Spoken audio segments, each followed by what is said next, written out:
Selamat sore teman-teman semuanya. Pada kesempatan ini saya akan coba sharing mengenai Merdeka Belajar, khususnya Kampus Merdeka. Yang akan kita bahas kali ini adalah hak belajar 3 semester di luar prodi atau program studi. Berikut adalah landasan hukum yang menunjang pelaksanaan Kampus Merdeka. Kali ini kita akan membahas secara khusus yaitu hak belajar 3 semester di luar program studi. Dengan landasan hukum Permendikbud nomor 3 tahun 2020 tentang Standar Nasional Pendidikan Tinggi. Kampus Merdeka Belajar, di mana dosen sebagai penggerak.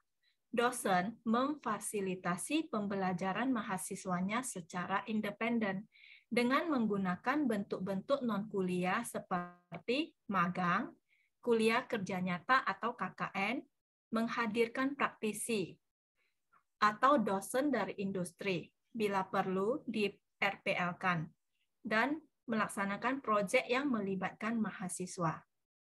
Perguruan tinggi wajib memberikan hak bagi mahasiswa untuk secara sukarela. Hal ini dapat diambil atau tidak, yaitu dapat mengambil SKS di luar perguruan tinggi sebanyak 2 semester atau setara dengan 40 SKS. Ditambah lagi, dapat mengambil SKS di prodi yang berbeda di perguruan tinggi yang sama sebanyak 1 semester atau setara dengan 20 SKS. Sehingga dengan kata lain, SKS yang wajib diambil di prodi asal adalah sebanyak 5 semester dari total semester yang harus dijalankan. Namun hal ini tidak berlaku untuk prodi kesehatan. Perubahan definisi SKS, di mana setiap SKS diartikan sebagai jam kegiatan, bukan jam belajar. Definisi kegiatan seperti belajar di kelas, praktik kerja atau magang, pertukaran pelajar, proyek di desa, wirausaha, riset, studi independen, dan kegiatan mengajar di daerah terpencil, di mana semua jenis kegiatan terpilih harus dibimbing seorang dosen, di mana dosen ditentukan oleh perguruan tinggi. Yang terakhir adalah daftar kegiatan yang dapat diambil oleh mahasiswa dalam 3 semester di atas. Dapat dipilih dari program yang ditentukan oleh pemerintah atau program yang disetujui oleh rektor. Berikut adalah contoh kegiatan pembelajaran dalam program studi lain pada perguruan tinggi yang sama, di mana prodinya adalah desain produk. Dengan capaian pembelajaran lulusan atau CPL-nya yaitu mampu merancang produk, selanjutnya mampu mengevaluasi objek desain, dan mampu menyusun dan menyampaikan solusi desain secara visual. Dengan kompetensi tambahan yaitu mampu menyusun, menganalisis, dan menginterpretasi rencana keuangan. Hal ini dapat kita pelajari di prodi akuntansi. Selanjutnya, mampu melaksanakan fungsi pemasaran. Hal ini dapat kita pelajari di prodi manajemen. Dan yang terakhir adalah mampu merancang program dalam bidang periklanan. Hal ini dapat kita pelajari di prodi komunikasi. Selanjutnya, kegiatan mahasiswa yang dapat dilakukan di luar kampus asal. Ya, jenis-jenis kegiatannya yang pertama adalah magang atau praktik kerja. Yang kedua, proyek di desa. Yang ketiga, mengajar di sekolah. Yang keempat, pertukaran pelajar. Yang kelima, penelitian atau riset. Yang keenam, kegiatan wirausaha. Yang ketujuh, studi atau proyek independen. Dan yang terakhir adalah proyek kemanusiaan. Pada kesempatan ini, kita akan secara khusus membahas tentang kegiatan magang atau praktik kerja.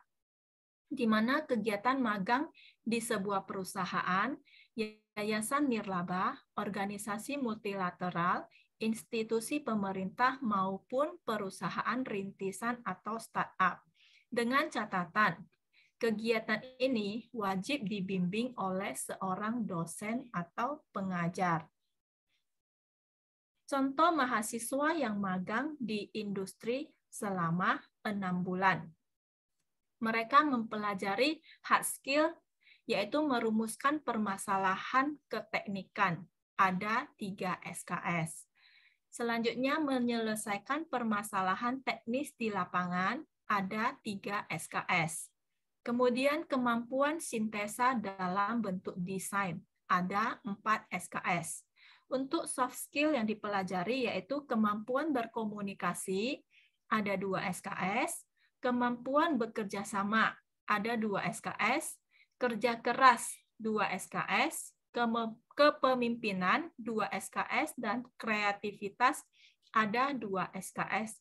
Jadi total SKS seorang mahasiswa yang magang di industri selama 6 bulan adalah 20 SKS. Selain dalam bentuk penilaian capaian, pengalaman atau kompetensi yang diperoleh selama kegiatan magang dapat juga dituliskan dalam bentuk portofolio sebagai SKPI, yaitu Surat Keterangan Pendamping Ijazah. Ini adalah simulasi proses Merdeka Belajar, di mana langkah pertama, mahasiswa mendaftar magang atau memilih MK pada sistem KRS yang bisa diambil di luar perguruan tinggi atau magang atau luar prodi. Tahap berikutnya adalah mahasiswa mengikuti seleksi administratif dan akademik sesuai dengan mekanisme perusahaan atau perguruan tinggi lain.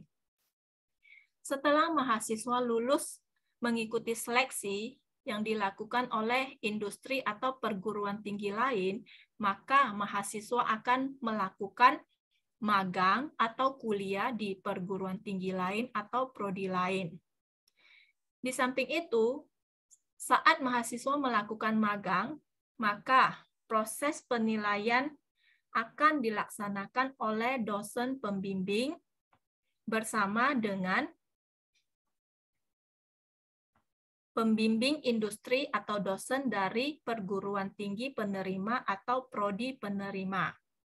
Dan selanjutnya mahasiswa mendapatkan nilai dari perguruan tinggi atau prodi lain atau industri dan akan mendapatkan sertifikat magang.